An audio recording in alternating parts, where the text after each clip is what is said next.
It's time for Fully Threaded Radio.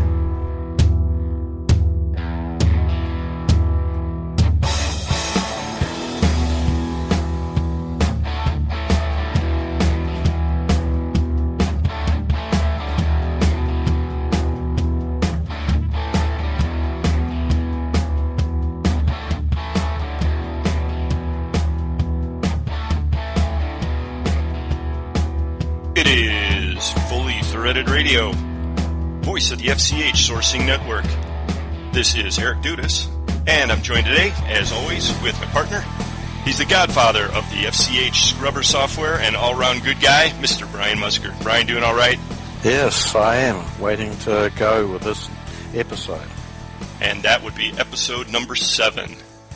This will be uploaded to the fullythreaded.com website on June 17th, 2010. Well, we've got some industry heavyweights on today's show, Brian. Yes, and I'll be really keen to listen to what they say. I mean, we've featured a couple of people who can remember things about the industry, so this is going to be another great set. That's right. The title of the feature on today's show is Lessons from the Past, and I'm referring to the dinner that was held after the first annual Mel Kirsner Memorial Golf Outing that was held by the Pac-West Fastener Association on June 7th. And they followed the golf outing up with a dinner where they had a panel of old-time West Coast fastener people. And we've got that for you tonight. It's going to be really good, and it was called Lessons from the Past. Right, it'll be cool. We'll also be talking with Rob Lucas of Fidelis Fasteners. He'll be calling in from Shanghai, China again. He's out there attending the Fastener Expo Shanghai 2010. That's taking place June 16th through the 18th. Also, we'll have results from both the MWFA and Pac-West golf outings, which we'll present at the top of the second segment, along with a quick review of the MWFA Tabletop Show, and that took place on June 7th in Wheeling, Illinois. So thanks again for listening, everybody.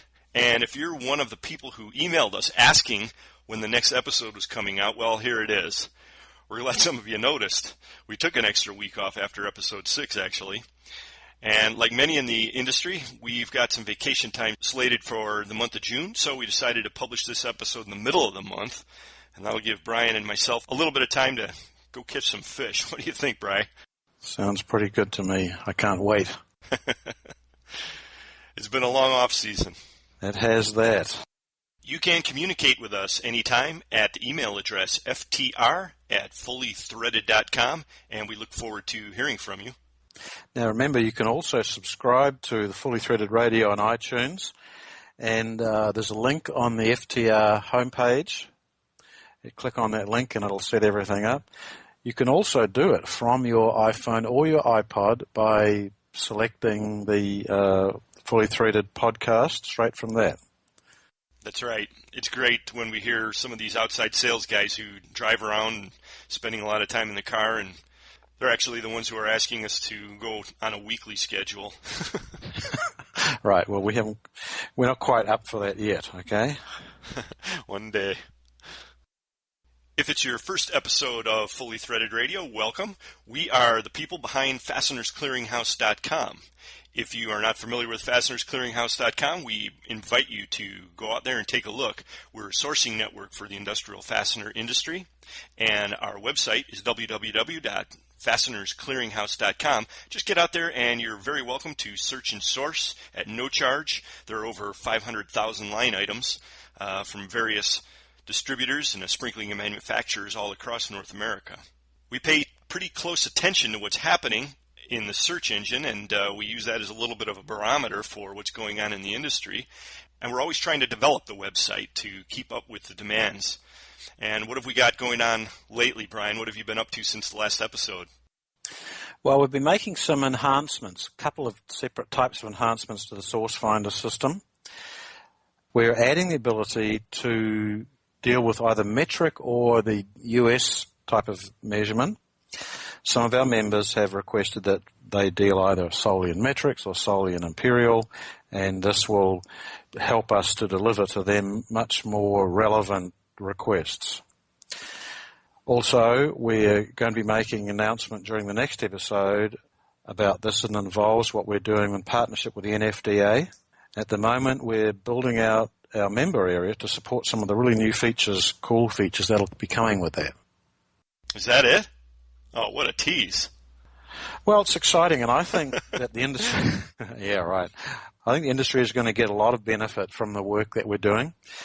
You know, a good set of RFQs or inquiries is really the lifeblood of a sourcing network, and we've been very mindful of our own members and their requests, and so we're dealing with these issues of making some of them more relevant in terms of what type of fastener they are and also the source of them.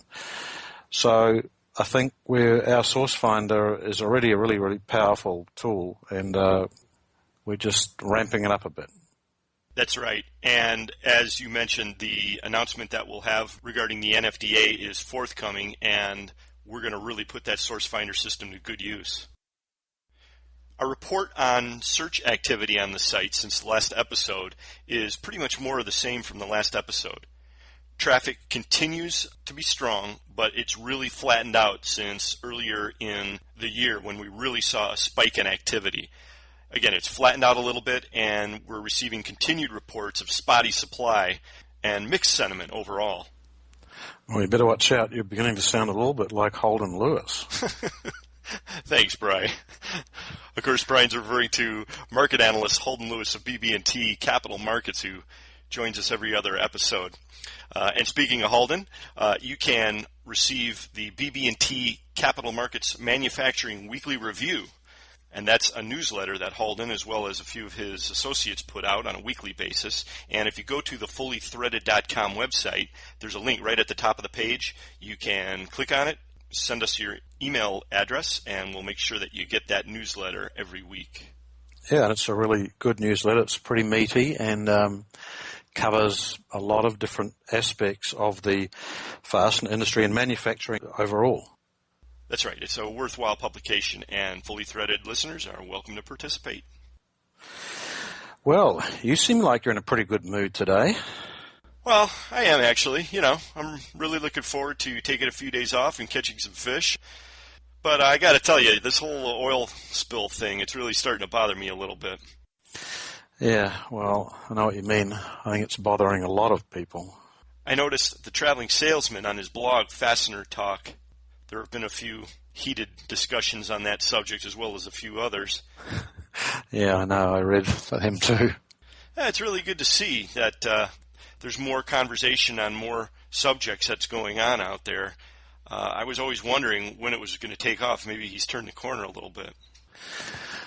He's put a lot of effort into trying to create a blog that's relevant to the fastener industry, and that has proved in the past to be resistant to any attempts at adding technical help to it.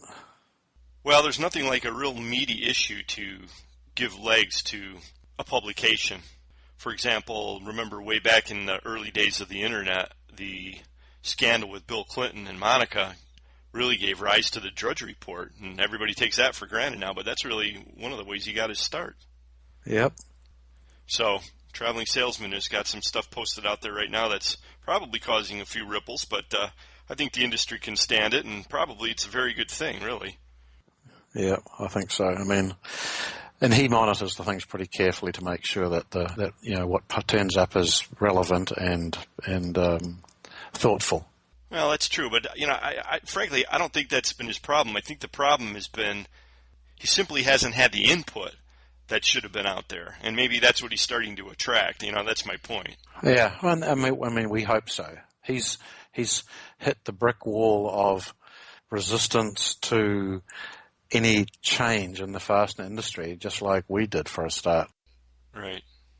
I'll tell you, there's two guys out there right now who I think everybody should be reading, and they're fastener guys, and they're doing a great job, very courageously. The first one is, in my opinion, the best editorial writer in the fastener world, and that's Mike McNulty of Fastener Technology International. And if you don't get that magazine, you can get it online at no charge. If you go to fastenertech.com, there's an icon of the magazine there. Just click on it, register, boom, you're in.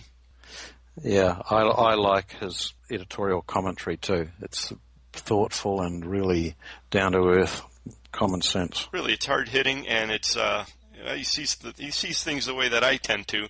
But the other guy that you should check out is Greg Wiener. He's the chief over at Quick Screws, and his website is quickscrews.com.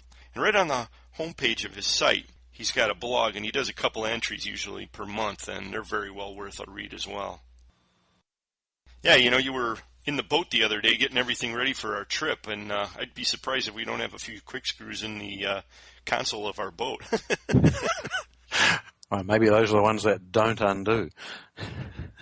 Yeah, well, from the sound of you cussing out there, it was pretty bad. Everything comes undone eventually, doesn't it? You have to tighten the whole boat up every season, don't you? Yeah, it's actually amazing that there's the tendency of an engine in a boat is to undo every single screw in the whole boat. The floorboards gradually loosen over time, and it's really just an annual task. It's going and tightening every single screw up and testing every single nut. But the real thing, I can deal with a few screws getting loose and doing them up. What I really, really would like is to know where I really was in the water, get a GPS that worked. Yeah, we've had our problems over the years with our GPS system, haven't we?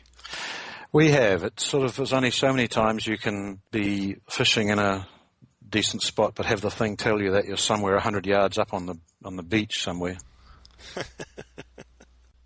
Well, you were a one-man MRO crew, and I'm sure that everything will be up to snuff or working as good as we can expect it.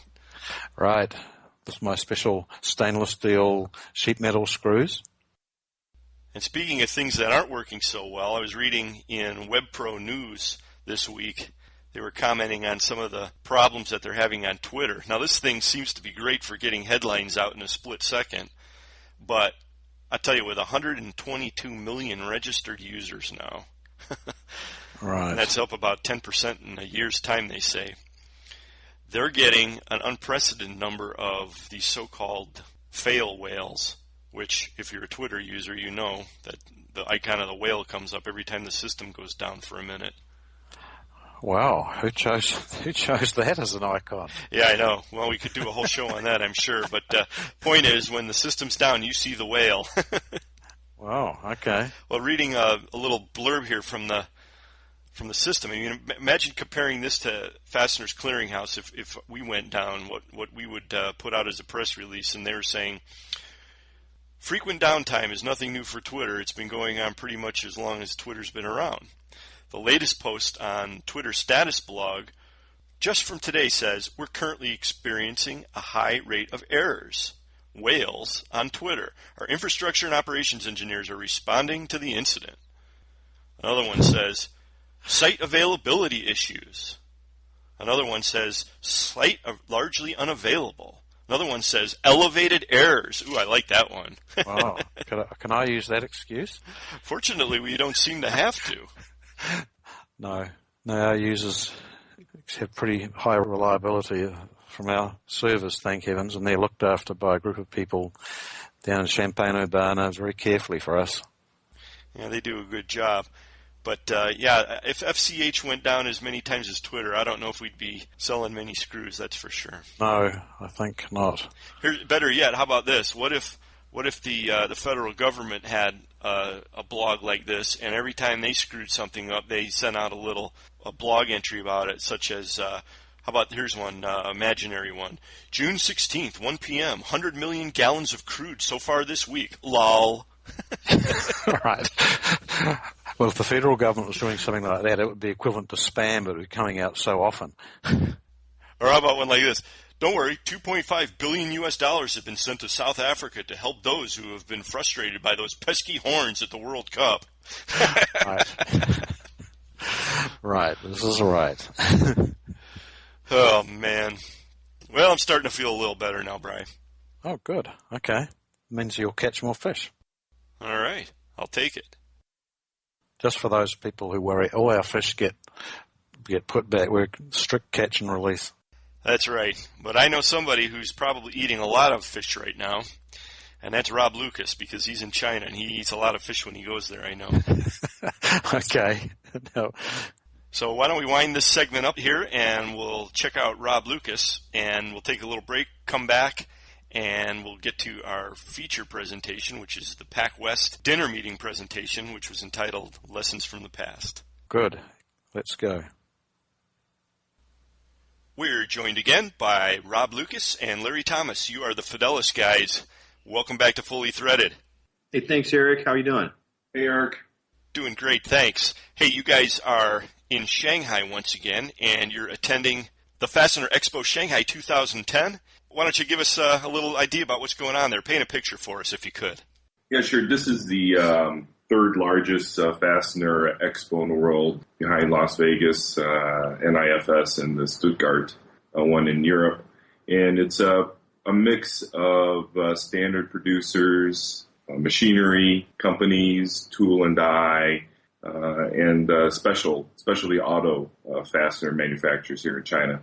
And then they have a Korea pavilion, and then we saw several Indian manufacturers dotted around the show as well.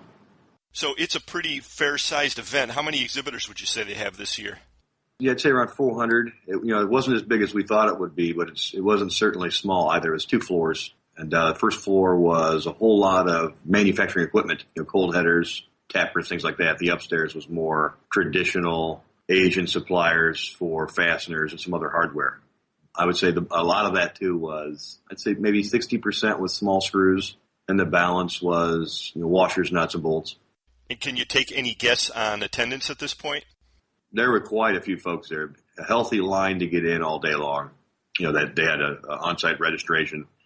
It was pretty busy most of the day, and there wasn't a time when the show was empty. The aisles were full, plenty of people knocking you around to get to booths.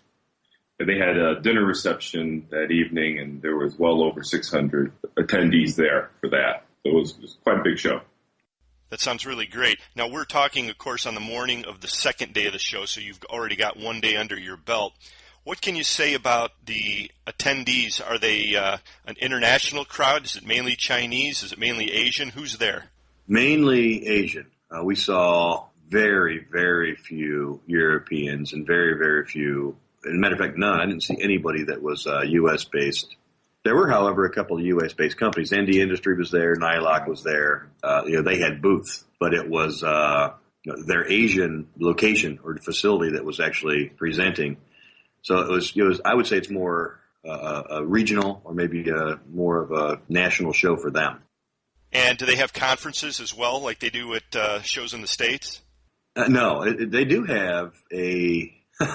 They have a room that you can do sit-down, on-site purchasing discussions. They actually write a lot of orders. There's a lot of people from the Middle East that come here and apparently just place orders at the vendor they see. So they had a substantial-sized room that probably held 50 or 60 tables. And if you saw a booth you liked and wanted to chat, they'd take you over to this room, and you could sit down and get into the nitty-gritty, and they'll break out an order form, probably an invoice, and you can place parts right there on order. That's pretty common, though, at the shows over here that they have that, but I've never seen one with an independent room where you can just go hang out and talk to the purchasing people. We actually came with a couple of customers to this trip and helped them to walk them through this show, tell them who's good, who's what we know about it, and it helps them for their database, being the distributor in our model, getting them to the vendor. It's a great location, and it was a good expense for them because we weren't traveling all over the country. We were in one location. And we made some good headway, started to build some pretty good relationships. What is the scene in Shanghai like? What kind of a city is it? What kind of a venue are you experiencing this show in? Shanghai is an amazingly large city. It's kind of funny you say that. We took the customers on a half-day sightseeing trip around the city. We went to the Jindao building in Shanghai, which is it used to be the tallest building in the world. It's now the tallest building in Shanghai. But it's the tallest building as far as floors go. And when you get to the top of it, they have a skywalk. And Larry and I have been here so much that we're not as surprised. But the two customers are up there and they, oh my God, look how big this place is. We can't believe it. It's, as far as you can see from 900 meters in the sky, every direction is buildings, high rises. It's unbelievable. There's almost 30 million people in the city. And it is just enormous. It's the biggest location for cranes and concrete that I've ever seen. probably one of the most metropolitan cities in Asia. Every type of cuisine is available. Nightlife is ongoing till the early hours. And there's just a lot to do, a lot of sightseeing. And we had a really good time. The weather was really good. So at the observatory deck, we were able to get a good shot of just how far the concrete jungle goes in the Shanghai province here. Yeah, and it's this is I would say an extreme time because they have the World's Expo here, which is basically the World's Fair, but it's now the World Expo in Shanghai, and they are having record attendance. I think it was yesterday they had 506,000 people one day that went to this expo, and they're talking about 9 million people by week's end will have visited this expo. It's unbelievable how many people are here. Those are staggering numbers. Is it a place where someone who speaks English only would feel comfortable? There's a language barrier, and if you can do a few things, you can get around. It's not easy. The government itself and the tourist boards that they have here make it very convenient. If you want to get into a taxi and go to a location, there's a simple number to call, and you get an English-speaking operator, and you explain to them where you want to go, and they in turn give the information to the taxi driver, and then off you go. That's interesting. Yeah, there's language barrier, but you can get around. You leave Shanghai, of course, you step back in time quite a ways, and it's not as easy. Yeah, that's not surprising. Well, let's turn the subject to something else that's in the headlines, it seems, these days, and that's price increases. Are you seeing a lot about price increases? Are you hearing a lot? Last time you were in Shanghai, that's kind of what you were reporting. What's the latest? Yes, the trends from the Taiwan manufacturers, the cost increases as a result of China steel increasing their steel costs there.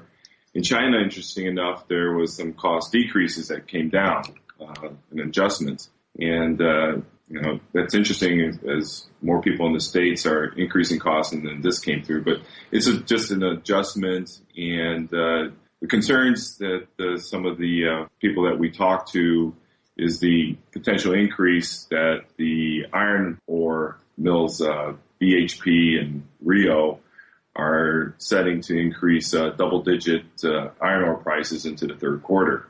And one of the things that the Chinese government is doing to help offset that is to give some relief to the domestic iron ore producers here on their tax rebates. But so there'll be a different mix in what the steel mills are going to use between domestic iron ore and the foreign produced. But they like the foreign produced because that has a higher iron content. And so it's if they use a domestic source, they're using more power, more energy to produce their products. To go along with all this, there's some demand here that's skyrocketed. Well, not skyrocketed, it's gone up. The U.S. demand from the perspective of China is up quite a bit. They see that as a good thing. I guess we see that as a good thing. The economy's on the rise. But that's going to have some impact on costing, I would imagine, relatively soon. Right. We keep hearing that, and I know a lot of guys are saying they're not feeling it personally, but it's good to get that outside objective perspective. I think the things that some of the distributors in the U.S. are going to have to be aware of is delays in their shipments, promised delivery dates. They may want to add as much as 20 days to what they originally quoted orders now and orders in the past, say, 30 days. Or expect to pay premium air freight bills. And what's behind that? Demand is one of them. You've got freight, which is a major issue here. I think everybody's aware of. We stay on top of that pretty well. And then, the capacity of these guys. It's not that they're, I don't want to send a message that they don't have capacity. I just don't think they were prepared for demand here to pick up like it has. So it's caused them some duress to get raw material in because just like the States, they stopped buying raw material and inventory, trying to save a buck. And now they've got this demand to get it. So they've got to go out on the open market and find this raw material. And sometimes they've got to buy it from a related manufacturer or somebody who's holding wire. And of course, the price goes up. Open market pricing is much different than pricing from mill. So there's a whole bunch of small parts of this that equate to the big picture. Right. The backup in the pipeline goes all the way back to the raw materials, it seems. Yeah. I think in the past, because the uncertainty of the markets, people did not replenish their inventories. And so now they're caught where they're going to have to look to get a lot of fill-in buys from domestic manufacturers and master importers in the States. And, of course, you're going to pay a higher premium for that. Where are you heading after Shanghai? Back to this little place we frequent as best as we can, which is home. We had a couple customers with us this trip. We've been with them the entire time. We did a couple of breakouts where we had to run and see some factories outside of Shanghai. We've done that. Help these guys to mend their relationships and do some things that were pretty interesting. And I think the next time we talk, I'll give you a little more detail about it. We have a pretty good case study for what we do and how it works. Well, I have to ask you one more question before we let you go here. Something that all fully threaded listeners want to know is at the show, are you able to get a decent glass of beer? Oh, yeah. They've got Qingdao beer here, which is it's kind of like a Budweiser throughout China. And it's pretty good. It's probably the best beer we've had, and there's plenty of it. They're not shy about handing out a few beers. And it's not just the 12-ounce type beer. These are the big, tall bottles. Yeah, the 40-ounces. 1 liters. So there's plenty of guys here that are willing to throw out a suds or two. So they are speaking the international language of fasteners. That's good to hear. Well, Larry Thomas and Rob Lucas, you are the Fidelis Fasteners guys, and I appreciate you joining us again for your report. We'll look forward to hearing more about this trip when you return. And thanks for joining us on Fully Threaded Radio. Always good talking to you, Eric. We appreciate it, man. Later, Eric. Rock on.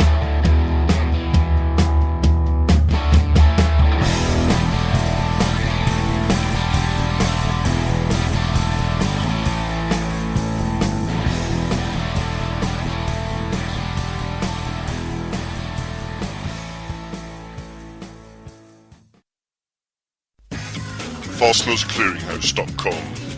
Search and source from over 500,000 line items, all just a mouse click away and available at no charge. When the need arises, you won't find a better place to locate hard-to-find fastener inventory. It's where you need to be. This is Joe Truckee of Cal Fasteners, and Fasteners Clearinghouse works for us. This is Robert Wanzer, and Fasteners Clearinghouse works for American Imperial. This is Andy Pell from ScrewCrew.com, and FCH works for the fastener industry. Join the sourcing network now and show your inventory to a whole new market. Turn slow movers into cash.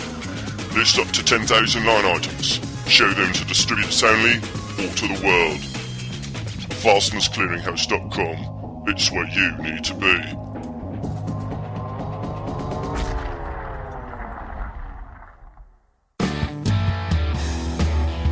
Hi, this is Rich Cavoto with Metric and Multi-Standard. We carry the largest and most comprehensive metric stock in the United States, and you're listening to Fully Threaded Radio.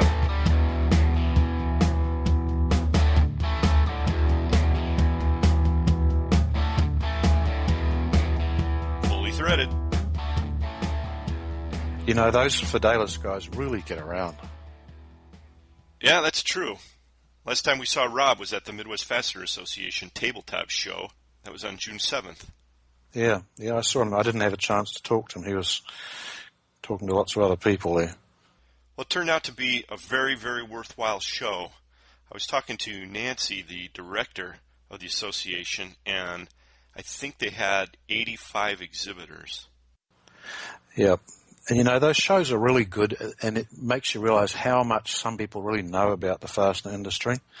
I remember, the last one we went to, Bob Porteous gave me a great dissertation on the real difference between black oxide and a fastener that just looked black. So I remembered that and still do.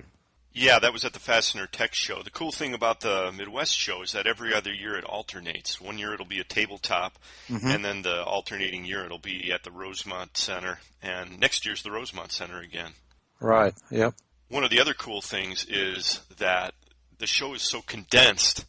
They've got all those people in one room, and the time is condensed, and it seems like it keeps the hall full longer. Some of the shows that are a whole day long or even 2 days long, it seems like there's always these dead periods. But really, the whole time we were there, all the way up until the Fastener Bash, it was pretty packed. Oh, yeah, I know. It was a very, very good showing, so it's a good sign. One of the other cool things is that the venue was a great place. This year it was at Chevy Chase Golf Course. That's in Wheeling, Illinois. And I was reading up on it a little bit because it is quite an unusual building. Chevy Chase, as it turns out, is the name of a town in Maryland. And, Chevy Chase, the comedian, of course, which everybody thinks of, his real name, this is according to Wikipedia, is Cornelius Crane Chase. I'd change my name too if I was called that, I think. Yeah, it kind of adds up when you hear that. Right. But the building that the country club is in is an old Tudor-style building, and apparently it's very prevalent out in Chevy Chase, Maryland.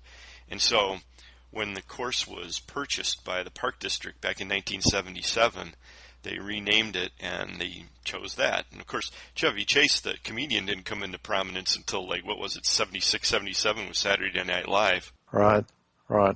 So you mentioned that there was some sort of a connection with this place, at least in its design, and Al Capone.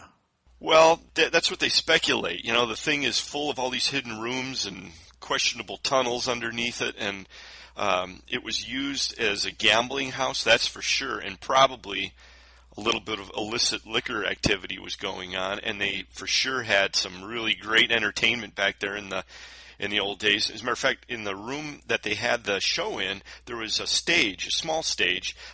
I was talking to Tom Hutchinson of Fastener Technology International magazine. They had their booth there.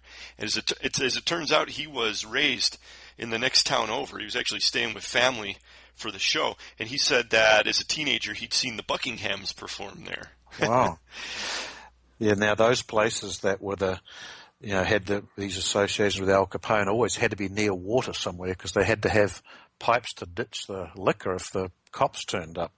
That's right, and in the thing I was reading, it said that under the building there's a tunnel that goes all the way to the Des Plaines River, which is a little ways away, and maybe that was what it was for. I don't know.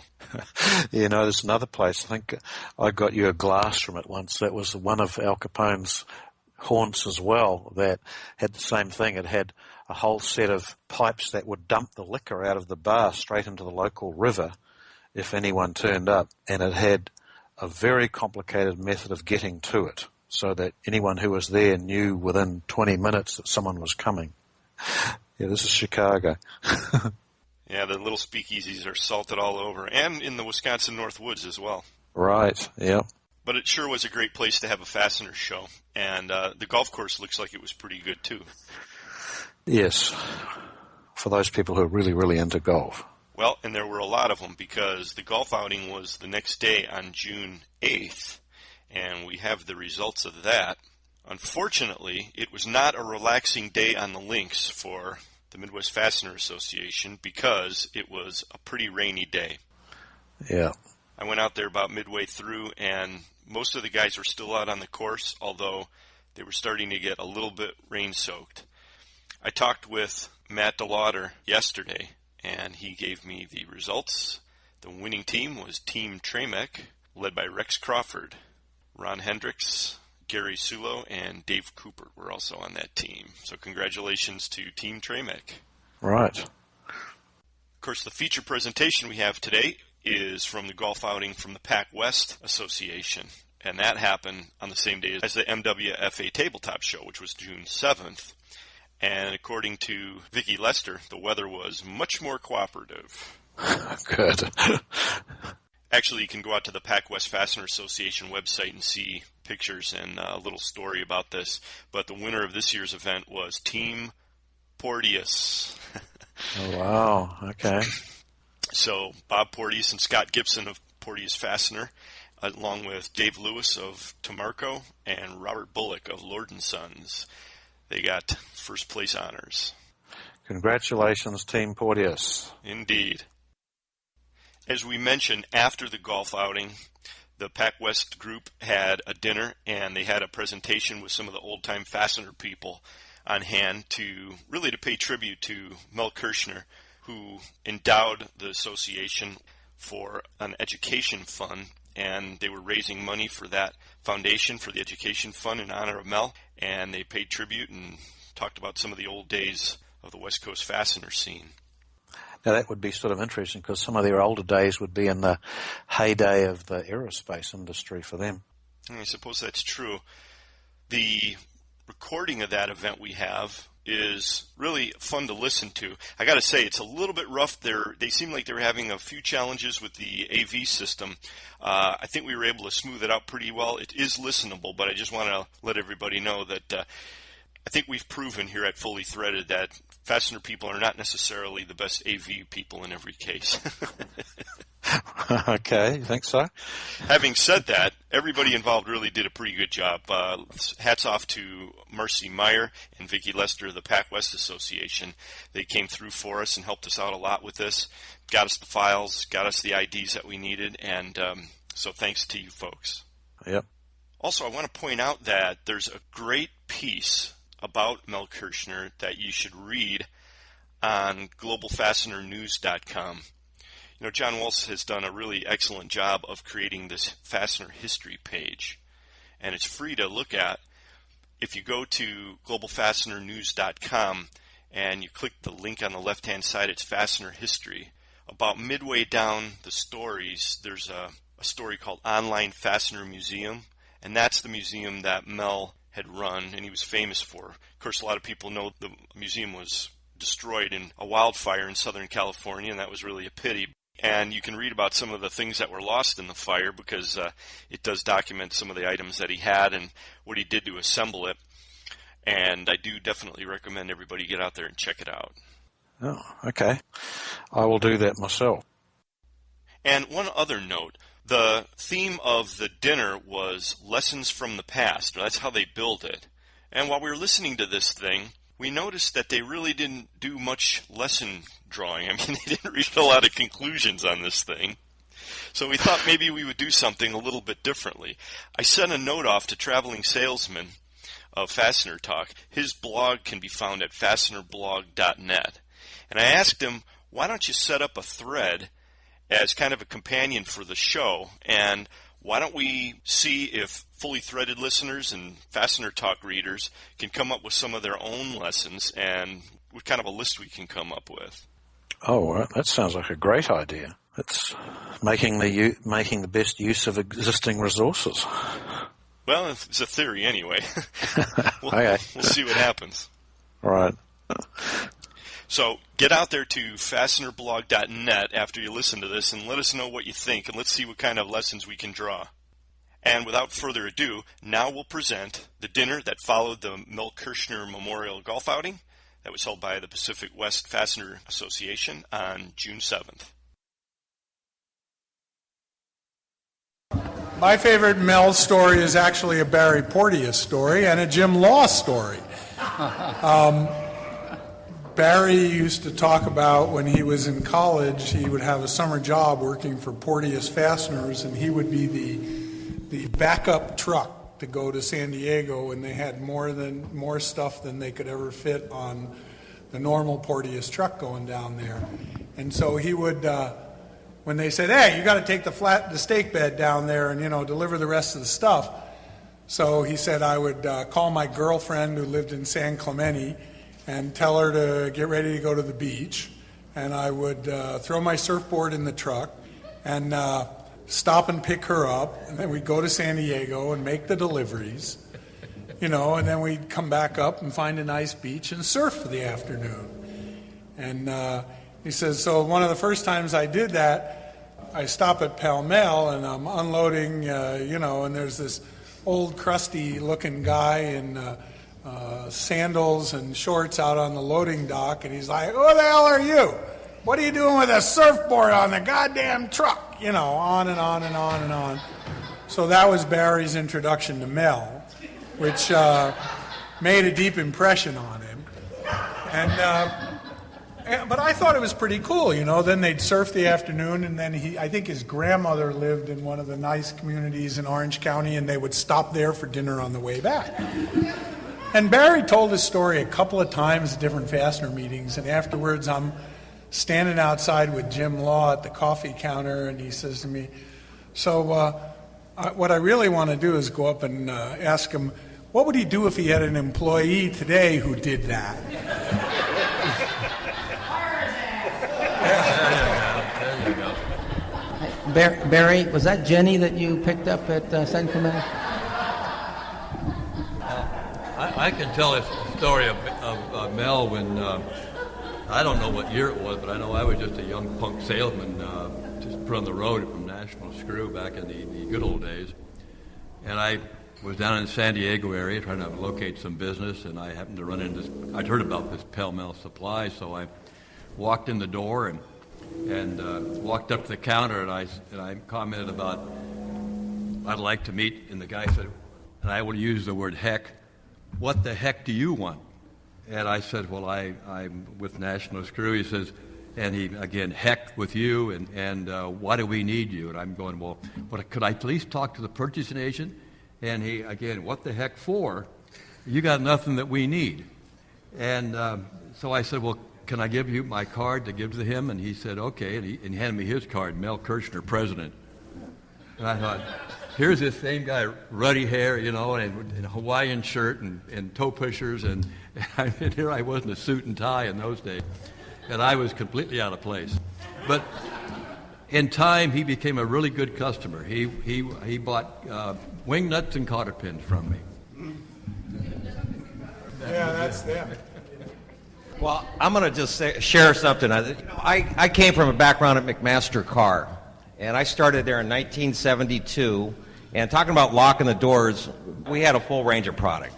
But the receptionist would always know when it was a fastener salesman because they had a leisure suit on with a white belt and contrasting stitching, and they said, oh, fastener guy, call the fastener buyers, because everyone else was very, very conservative, Midwest concerned companies that would walk in with the Brooks Brothers suits on, but the fastener salesmen looked like they were going to catch on fire. And yeah, that was the early 70s. That's right. Right. I think that I want to say something. No, actually, when the Porteous family came in to sell the McMaster car, they were the first guys that had suits on with starch collars. I'd never seen a fastener salesman other than that. Other than the double net leisure suits. So well, we always wore suits and ties. Everybody did in those days, and we could always tell the Bethlehem Bolt people because they always wore a hat. Everybody over 65, stand up. Yeah. They can. Nobody here over 65 except... You better stand up. Well, stand up. Okay. How many... Oh, you have to realize back in the 50s and 60s, everything was suit and tie. Yeah. And hats had gone out except for Bethlehem, but you had Bethlehem Steel making bolts and nuts. You had National Screw that I worked for. You had Russell Bolt, RB&W. You know Russell Bolt, right, Barry? And Great Lakes, are they still around? Numerous companies that don't even exist today. The people these guys were calling on weren't fastener distributors because there was no such thing. In other words, the fastener distributor specialist didn't exist. It was mill supply houses. It was McMaster Car. Yeah. It was Abco Industrial and people like that. And it was just common. one of a, they all carried 50 or 100 lines, and fasteners were just one of them. Well, but you realize, Andy, at that time, too, we had, in California, we had, 7 automobile assembly plants. We had wheel manufacturers, Norris Thermador, they made wheels, and made millions of rivets. You had Bowers Electric making electric outlets. You had Appleton Electric. You had Steel City, all making outlet boxes. And at National Screw, we made 7 million screws a day. The plant's still there on Garfield Avenue in Commerce. It's now called Monogram Aerospace. But, we had a plant in Cleveland, Ohio that made 20 million screws a day. And that's kaput. And how many manufacturers do you know in California today that would be using 8 times? They'd be giving an order for 10 million screws. Schlaglock in South San Francisco would buy 5 million 8x3/4 flathead brass combination wood screw machine screw threads at a crack. And all that business is either now in China or Mexico or Taiwan or doesn't even exist anymore. So we had, in Southern California, we had 5 or 6 major fastener manufacturers. So the distributor didn't hardly exist except you had Union Hardware, you had California Hardware, you had all the big wholesale hardware people who bought a lot of packaged goods and sold it to the lumber yards and the hardware stores. Mr. Proto, you want to say something? Sure. One of the things I remember specifically when I started this business in, I don't know, somewhere in the 50s, is that we always talked to guys. I was on the sales desk, so we talked to Mike and Joe and Pete and Tony and all of the male parts of the population. And I noticed somewhere along in the 60s that all of a sudden we were talking to Suzanne's and Kathy's and Joyce's and Judy's and the female half of our world. And just to acknowledge that the ladies in this business are very powerful and doing one heck of a job. And the other thing that I wanted to share with you is that I took the opportunity to Google fastener jokes. So here's one. The man who invented the zipper fastener was today honored with a lifetime peerage. He will now be known as the Lord of the Flies.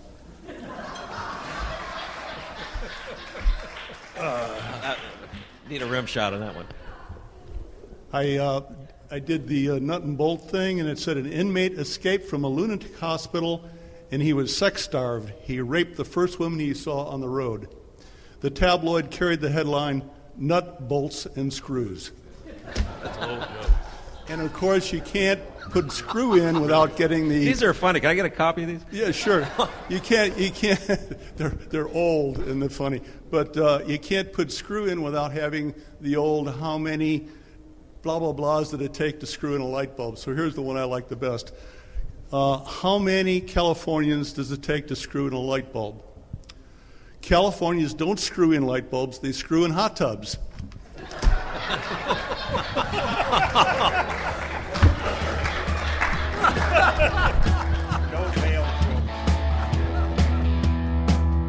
More from the Pac-West meeting coming up next.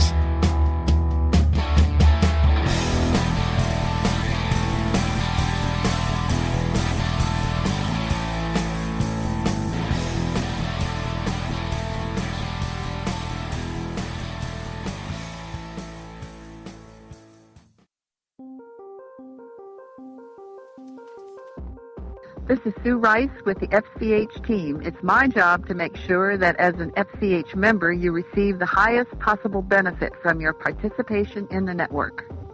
Did you know that once you're logged into FCH, you have access to exclusive search tools, site statistics, and tracking information about your inventory and source finder inquiries?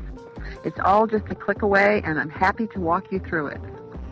If it's time to refresh your inventory, don't worry. We'll run your listings through our scrubber software and get you up and running in a very short time. If you can attach a spreadsheet to an email, you can list inventory on FCH. We can also show you how to optimize your listings to attract the most hits for your type of fastener.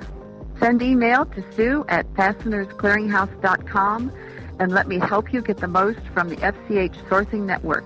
I look forward to hearing from you soon.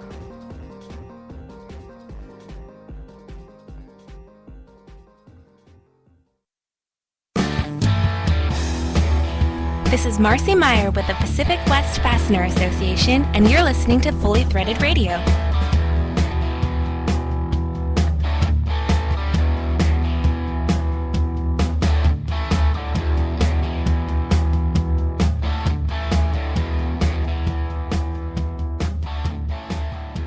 Everybody that knew Mel knew him as being very gregarious. You know, as Andy told the story, when I first met him, the first time I just had a surfboard, and it was, what the blank is that surfboard doing on the truck? And the second time I had a girl, and he said, oh my God, he's not only got a blankety surfboard, he's got a blankety broad in the truck. I'm calling his old man. And he did. But Mel was, he was, you know, outspoken, gregarious, whatever, but there was a soft side to Mel too. A number of years ago, he and Judy did a display at the Columbus show. They had a double booth with all of their stuff before he had built the museum. And he had all this stuff, and he was traveling across the country with his mobile home, gathering up stuff for his museum. And Judy's telling me the story. This is the first time I'd ever met Judy. And she's going, we look like the Clampetts. Every stop we make, Mel's got to buy something, and when he buys something, we've got to completely unload the mobile home, and repack it because it's just full. We got stuff on the roof. We got stuff. We can't even sleep in the thing anymore because there's stuff all over the bedroom, all this stuff. So then I'm talking to Mel, and he's going, God, I saw, I forget where it was like in Oklahoma or somewhere, and I saw this great barnwood. It'd be perfect for the floor of my museum, but I don't know where I'm going to put it when I drive home. I don't have any more room. And I said, well, where are you going from here? Well, I'm going up to Cleveland, and then I'm going up to New York, and I got to, all these places. And I said, well, you going to Lake Erie Screw when you get up to Cleveland? And he goes, well, I thought about it. And I said, well, go by there. I said, we get a truck about once a week out of Lake Erie coming out to California. And just go in there and introduce yourself and tell them I said it was okay. And just unload whatever you got and just whatever will fit on pallets. Just unload it all there. And then they'll ship it out with the stuff out to L.A. and we'll get it to you down in San Diego. So I see him, after he gets back and everything, and he appreciated that. I said, when I told him, I said, if you get a chance to meet George Wasmer, I said, ask him if you can go see his car collection. He's got a pretty good car collection. He's got a Cord. He's got a couple old Lincolns, some old Cadillacs. He's got an old T-Bird. He's got about 15, 20 cars, but they're really pristine U.S. cars. So he gets back, and I said, Melvin, did you get to? I knew that he'd gotten to Lake Erie because all this stuff arrives, and I said, did you get a chance to meet George? Well, yeah. And I said, did you ask him about going out to the museum? It's out at his house. He's got a couple of barns full of cars. And he goes, well, I didn't feel like I should. I said, what are you talking about? He said, well, he walks out and he says, what the blanket are you doing here? And he goes, well, Barry Porteous said it would be okay if I unloaded a bunch of stuff here. And he goes, why don't you take it down to St. Joe, Indiana? He buys a hell of a lot more stuff from Nucor than he buys from me. So he said, I didn't think I should ask him about going out and seeing the cars.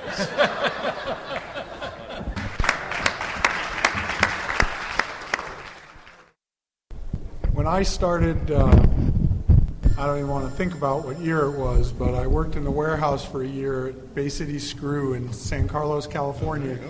And then I moved in the office and started doing the expediting. And the expediting was all done by speed note. And to this day, I can tell you that Southern Screw was 6465 Corvette, Los Angeles 90040, because I wrote it about 30 times a day. Please advise when you'll ship the rest of purchase order so-and-so. And we mailed them, and somebody at the other end would expedite the material or look for it and then mail the answers back. And the only difference I see today is that each of you and each of us is doing 5 times more work than I was doing then, because we do it on email, we do it by fax, we can do it to multiple people at one time, but the work isn't any different, and what the customers want isn't any different. In that sense, it's still the same. I mean, if all the manufacturers are gone here in Southern California, how come there's more distributors? At one point, when we started Duncan, or when we bought Duncan in 1988, I don't know why, but I did a survey in all the yellow pages from San Diego basically up through, 818. So there were 420 fastener people listed under fasteners. And they're all here tonight. Yeah. No, they're all home answering their emails. Well, the one common thread amongst all of us, I would say, is that we all love the fastener industry. I know I do. I wouldn't be in it if I wasn't in love with it. I'm sure all of you love it. It's been good to everyone here, I think. I mean, you're all here. I tried to leave it. I couldn't leave. I had to come back. So that is the one thing we all have in common, no matter what level of supply we're at. I'd like to share something as far as historical. I started in the fastener industry in 1956 with a manufacturer back in Chicago. This manufacturer was the originator, held the patent on the stamped wing nut. Stamped wing nut was on every single automobile that was manufactured. It was on every single ammunition box in World War II. From there, they graduated into making thumb screws, D60 thumb screws, et cetera, et cetera. The one thing that I think, I couldn't find a bigger copy, but you're all familiar with the fastener, the wall chart. Well, if any of you have really studied it, you'll notice that there's a fastener down there that you probably say, what in the world is a Holt head fastener? Well, that was the owner of Central Screw Company back in Keene, New Hampshire, which started in business in 1941. And Grant Holt then was involved with Central Screw in Chicago. Ernie Payne was my boss in the engineering department and made this chart. At the same time, when I started, I was drawing pictures of fasteners in India ink so that then they could write the dimensions in on the vellums and send it down to the headers. Because prior to that, they would just write little notes and send the tooling down. The slotters and the threaders were all run by belts, belt drive, and it was a learning curve all the way through. You talk about manufacturing in California. When I was with Central Screw Company, transferred out here, division manager, etc., then we purchased a fastener factory in Sonoma, California, and it was across the street from Sebastiani's winery. And it was owned by August Sebastiani's sister.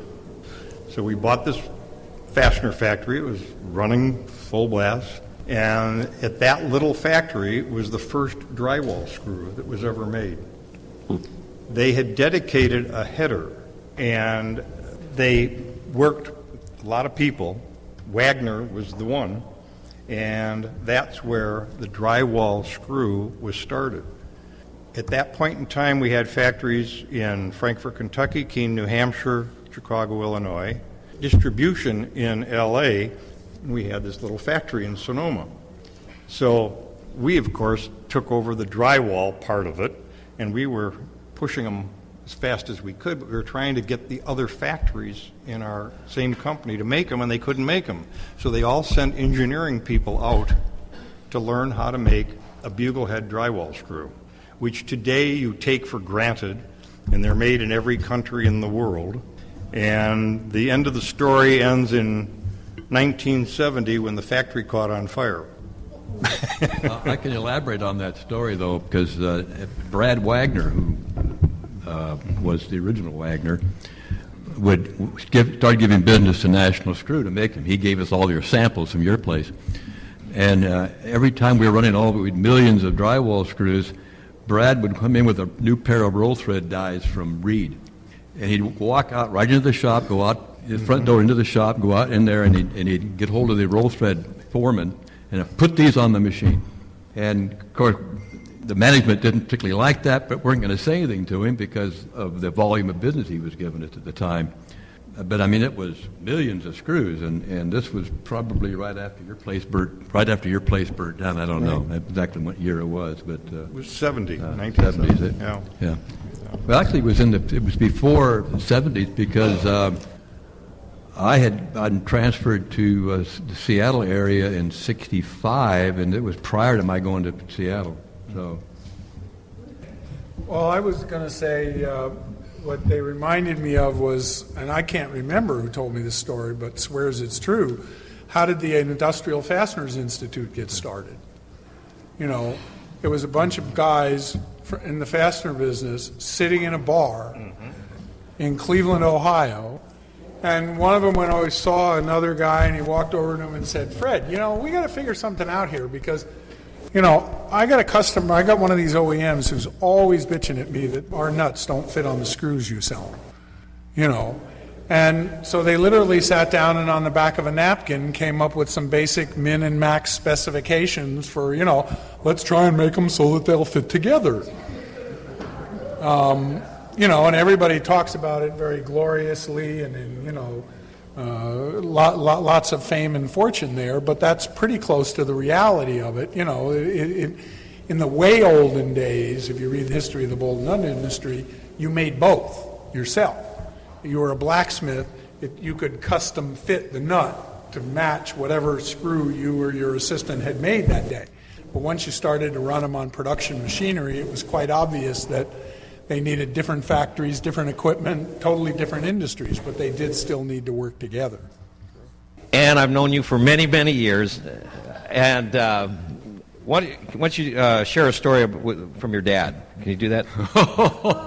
We could be here all night. Tell us the string story. My dad was Luke Sullivan, who got his start working for Woody Kreck at Southern Bolt and Screw on Vale Avenue in Montebello, and then left them and started his own company, Sullivan Bolt.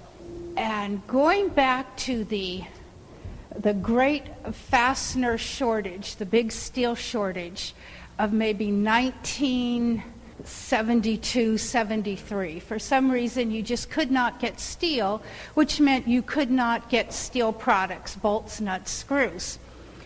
And my dad had always had a very good relationship with the various steel warehouses, Ryerson Steel, Jorgensen, U.S. Steel Supply. So he was able to get raw materials, but not as many as anybody needed.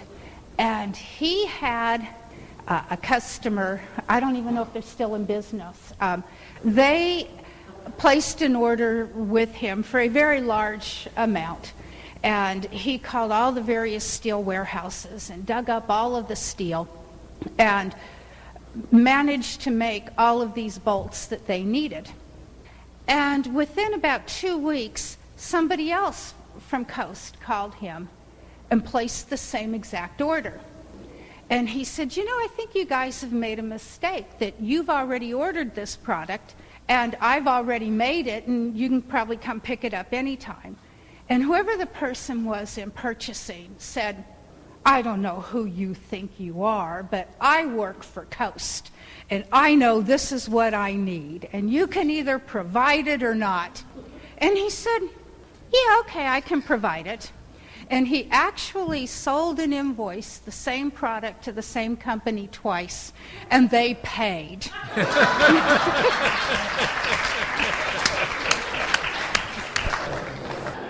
And I thought you were going to talk about his technical expertise.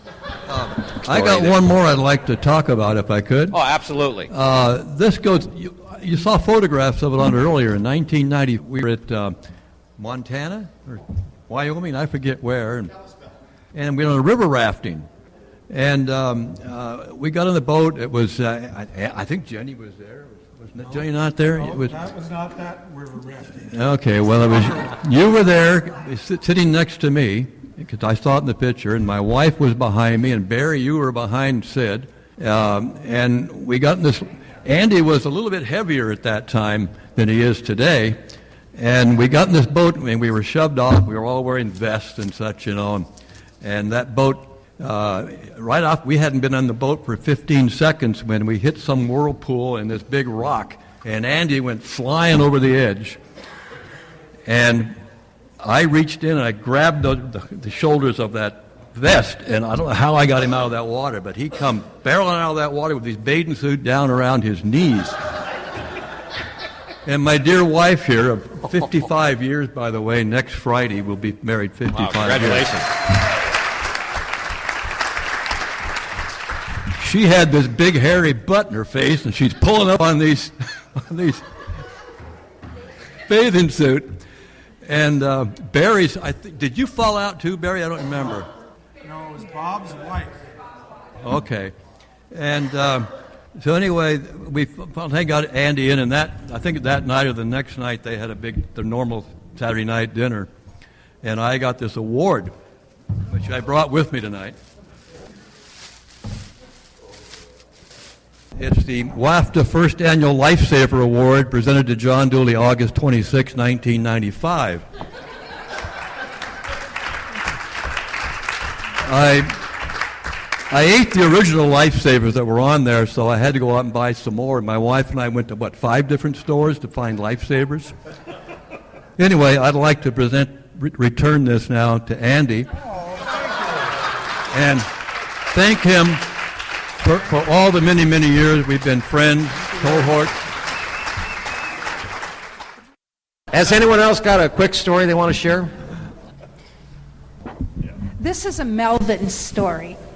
I met Melvin when I was 15 years old, and my dad had decided to drive to San Diego to make a sales call, and he told me that, I would be meeting these customers of his and we would do this stuff. So I had myself all dressed up in, the full Tricia Nixon outfit, basically. And he called on the customer, and then he said, we're going to go down to this place called Pell Mell. I want to see these people. Have any of you heard about the day the roof caved in at Pell Mell? I was there. And I guess there had been some rain, and at that time, Pell Mell had a loft attic, and most of it was up above their will call counter. And they didn't just store extra files and things like that, but they actually had kegs and product up there. And we walked in the door, and I was barely introduced, and the whole building collapsed, and the will call counter all around us. And if you know Mel, he wasn't quiet about this catastrophe happening. And none of the people in there were quiet. And even my dad, who at that point was, his swearing and profanity was limited, let out with some things that I was really surprised to hear him say. And we actually had to kind of dig ourselves out. And Mel was just going absolutely crazy. And he and my dad got into this discussion about whether it was proper for him to use certain expressions in front of his daughter, even though he, as my father, was allowed to use those same expressions under stressful situations. And maybe half an hour went by when there was complete chaos reigning, and everybody kind of got themselves out and calmed down and kind of looked around. And Mel actually apologized to me for using those expressions, and I really hadn't had any kind of experience, like that before. It was just great fun for me, and he became one of really the most decent people I've ever known in my life. That he was one of those guys that seemed to put a lot of energy in giving the appearance of being the most hateful and offensive person you might ever want to meet.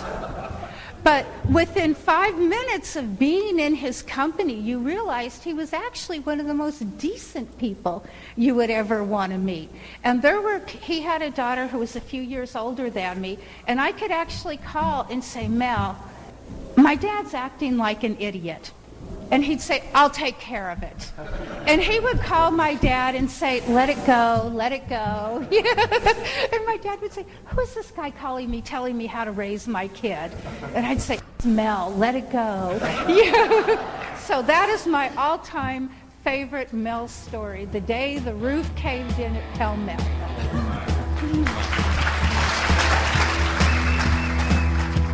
It's Fully Threaded. We'll be right back.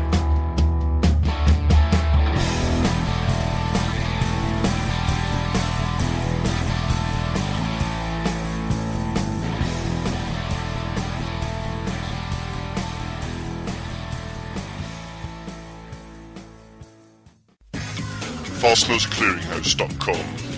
Search and source from over 500,000 line items, all just a mouse click away and available at no charge. When the need arises, you won't find a better place to locate hard-to-find fastener inventory. It's where you need to be. This is Joe Truckee of Cal Fasteners, and Fasteners Clearinghouse works for us.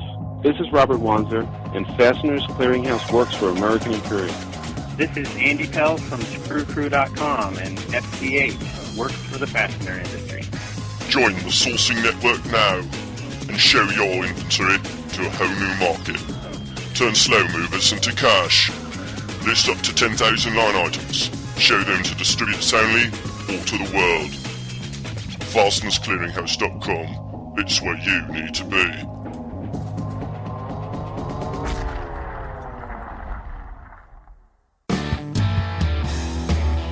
This is Don Shin from Solution Industries, home of Solution Man.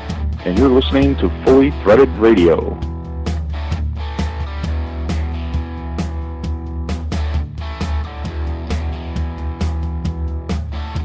Brian and Eric, back with you. Right. I was thinking during the break, there's definitely one lesson that I'm pulling from this whole thing. And I understand that this might be a little bit of a romanticized vision of what really went on, but man, it doesn't sound like it was that bad of a thing to be driving around with a surfboard and a girl on your way making deliveries back in the Southern California fastener distribution days, huh? Well, this is California. But now why don't you identify who the panelists were? Yeah, that's a good point, Bri. I have the list here, and let me just make note of the speakers on the panel. On part one, Andy Cohn kicked things off. He handed off to John Dooley, and next came Steve Pettyjohn. John Dooley came back again, and the jokes at the end were by Richard Proto. Then for part two, it was Barry Porteous who got things kicked off. Andy Cohn jumped in again, and Steve Pettyjohn was in again. Then Harold Ben Benson was the gentleman who presented the story about the patent on the stamp wing nuts and also the bugle head drywall screws. Then Ann Sullivan was presenting about her father Luke, and John Dooley had the river rafting story, and finally Ann Sullivan came back and described the day the roof caved in at Pell Mell. That was a great story. Yeah, that's right. Well, they've got a lot of great memories, and it was some really good stuff. That's right. And once again, thanks very much to Marcy Meyer and Vicki Lester, the Pac-West Fastener Association, for helping us out with this. The other thing is we really hope that folks will participate in Fastener Talk, the fastenerblog.net website, and get out there and let us hear what your version of some of the lessons from the past from this presentation should be. I'm looking forward to seeing what some people come up with. How about you, Bri? Yes, some of these stories are just great insights into the industry. That's right, and you'll get them nowhere else. Well, in addition to putting your thoughts up on Fastener Talk, we also hope that you'll send us your ideas, your comments, and you can do that by emailing us at ftr@fullythreaded.com. We look forward to hearing from you.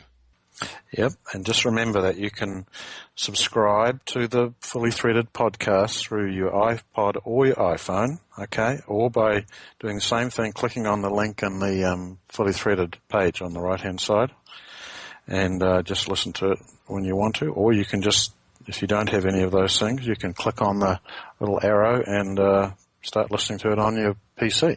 That's right. Also, another reminder, you're very welcome to subscribe to the BB&T Capital Markets weekly newsletter that's put out by analyst Holden Lewis. He's with us periodically on episodes of Fully Threaded and providing us analysis of the markets and so forth, and we very much hope that you'll take advantage of that. It's a great newsletter. Yeah, it is.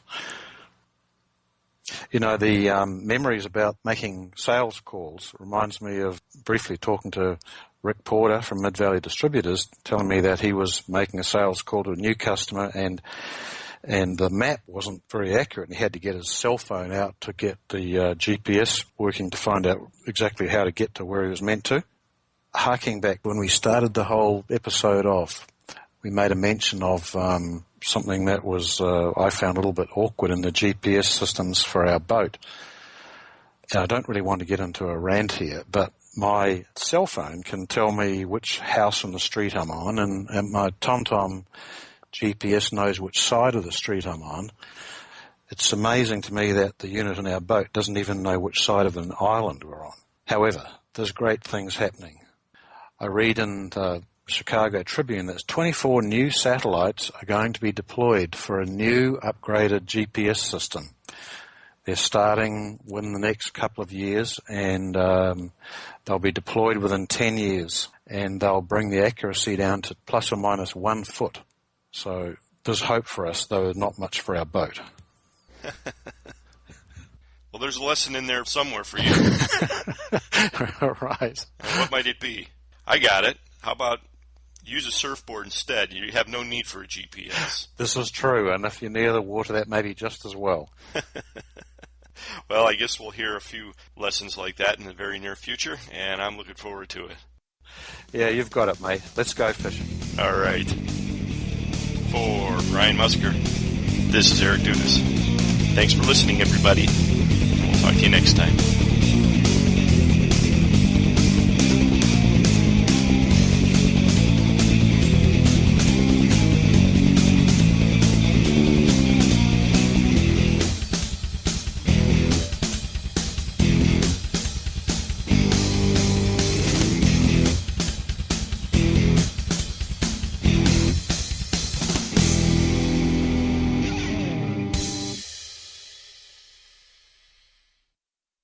Fully Threaded Radio is a production of Fasteners Clearinghouse.